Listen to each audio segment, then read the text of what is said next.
benefiting from the presence of DeAndre Hopkins, A.J. Green, Rondale Moore, Christian Kirk, is Kyler Murray, who coincidentally comes in at number 7 on the Chris Sims Top 40 Quarterback Countdown.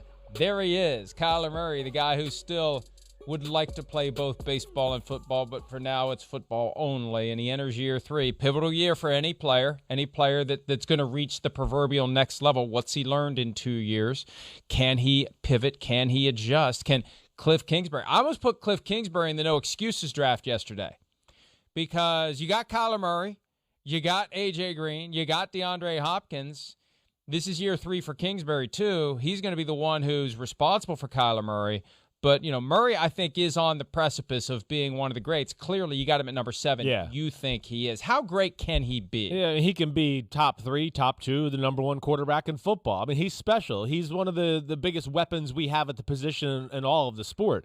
It's rare. He's kind of a polished passer, let alone he's as fast as Lamar Jackson running the ball. In fact, if you give me the first 20 yards of a race, I think I'm taking Kyler Murray over Lamar Jackson.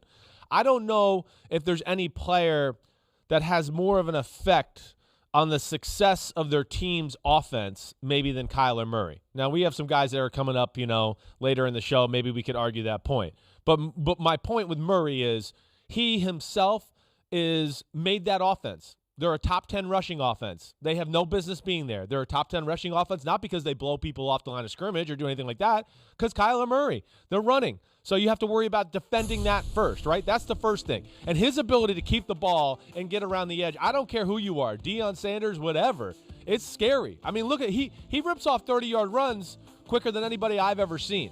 And this is part of what you have to do to defend him, let alone he's a good passer. So now you have to go, wait, we got to play some defenses to worry about what he can do on read option, let alone you have to worry about when he drops back to pass and just scrambles like this one right here. Oh, nobody's open, moving around the pocket, great presence. People are down the field there, so the field's spread out. All he had to do was make one guy miss, and he gets a 20-yard gain. Here's the same thing. Remember this week 1 last year? I mean, what? Who is this, the Tasmanian Devil or Kyler Murray? I mean, it's insane what he does. He's really special that way. And then he has a special arm that goes with it. And, last year we saw a little – he kind of told us that he was a little beat up at one point during the year and not throwing the ball the way he wanted. But that's where he's really special, is you don't have to have a totally complicated formula. Spread the field, give him some concepts, and if they're open, he'll hit them. And if nothing's there, he'll make a play. But he has a powerful arm. I mean, remember last year when DeAndre Hopkins got there, Mike? One of the first things he said was, I can't get over the pop in Kyler Murray's the ball when he throws it. I mean, 20-yard outs, no problem. Deep post, go routes. He can do all of that stuff with ease. They, in my opinion, just need to open up that offense a little bit more. It's a little predictable. You've heard me say that. But, man, he's a special football player, and I think they're on the right path for finding the right personnel and formula to play that makes sense for them and for this guy. I mean, how do you stop that? Running to the left, awkward Patrick Mahomes type throw. He recognizes the defender's not looking, so he could throw the ball because he knows that guy's not going to be able to play the ball, and he puts it in the perfect spot. Really, really special talent and really well-rounded in just about all aspects of his game. His only negative, Mike, is his size at times. That affects him in the pocket with seeing people, and every now and then he misses a guy open down the middle of the field because he can't see it because of his size.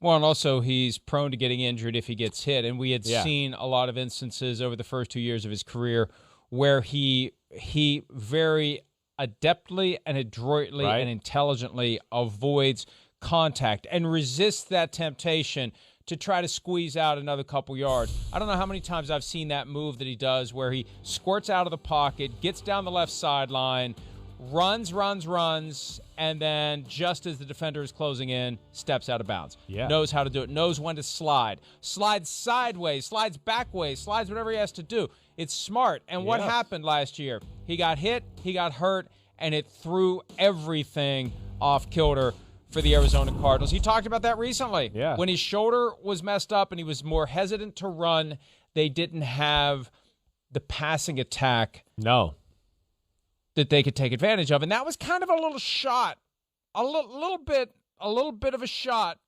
at Kliff. Not much of one. Didn't raise it at the time, but it's kind of crystallizing now.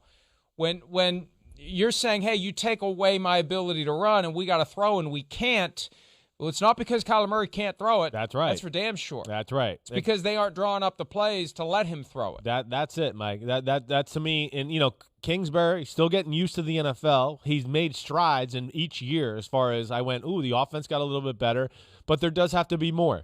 There's got to be more, formations, personnel sets. To me, I think you're doing an injustice to the team by always putting Kyler Murray in the shotgun and everything like that. We've had these conversations with other quarterbacks. Put him underneath the center like they're going to do in Baltimore with Lamar Jackson. It creates more of a mesh. It's harder to see him behind the line of scrimmage, what he's doing with the ball. Is he going this way, that way? You don't know. There just has to be more variety in the offense. And then, last year, too, I think you'll remember this. We broke down like DeAndre Hopkins' route tree a lot of the times to emphasize your point more about more offense and more creative route schemes and things like that. I mean, it's all in the same little area. It's very little variety in what he does as far as a route runner, and that speaks to the offense. That's where, look, every throw you see here is out route to the left, sideline, DeAndre Hopkins. It's everything kind of looks similar that way. There's the great Hail Murray. That was an unbelievable play and catch and all of that. But, yeah, there's a little bit too much of a predictability to the drop-back pass offense, and they wouldn't get away with it if they didn't have Kyler Murray at quarterback. And that's where the offense has to change and help him out a little bit more. They didn't handle that moment well. They were 2-6 after that game. Right. 2-6. From 6-3 to 2-5, excuse me. I want to get my facts straight. 2-5 over the final 7 after that game. It's almost like that was the crowning moment of their season. We've arrived, we're here, and it all just kind of fell apart after that. The injury had something to do with it. The short week turnaround with the Seahawks, that's when the injury first became obvious. Right. He had told us he'd already injured that shoulder, but it really caught up with him that night. And look at that, the last 7 games.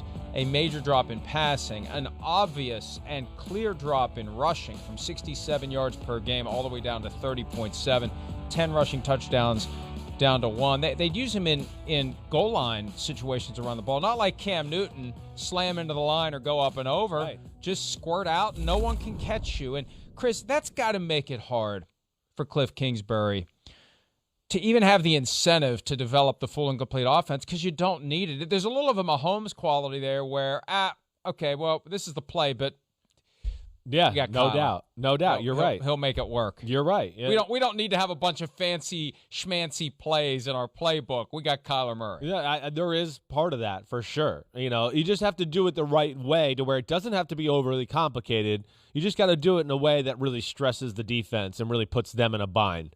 And I think that's the big thing. And they just have to find that right formula for Kyler Murray and whatever that is. But I don't think there's any doubt. He's a special football player. He can do everything that we talk about all the time, whether it's he takes advantage of what the offense has there, but like you say all the time too, play breaks down or team's bad or whatever, he can make it all happen. He can make chicken salad out of chicken you-know-what a lot. He really can. So no, I don't know what you're referring to. Yeah, I know. Well, I'll say it if you don't. I'm not familiar with that term. No. But yeah, that's where he's a special quarterback, and really the value of him. And again, the stats can't really quantify how great he is. Yeah, the passing numbers are good. 819 yards rushing, right?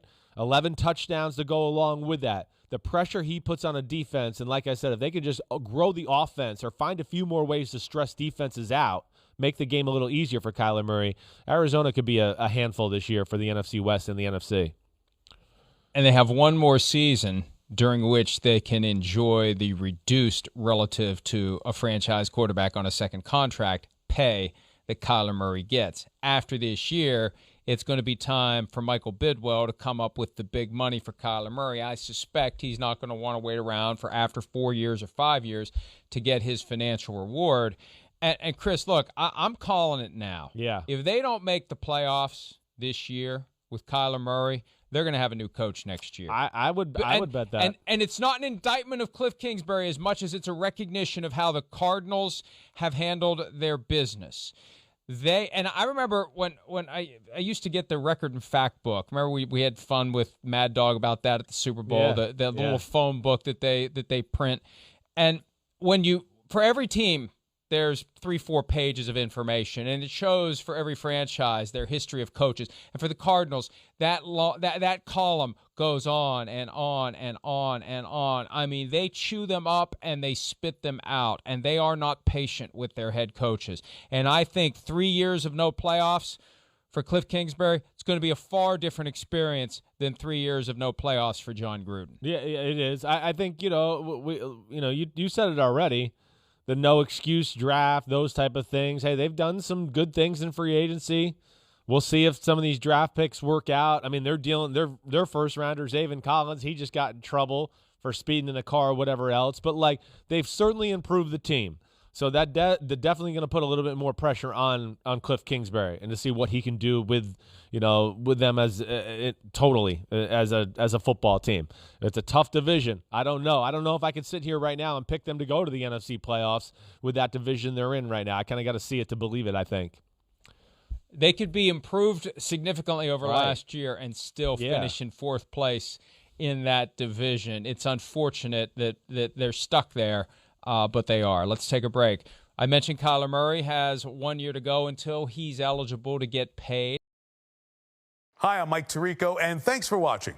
Make sure to hit subscribe for the latest news and highlights from NBC Sports.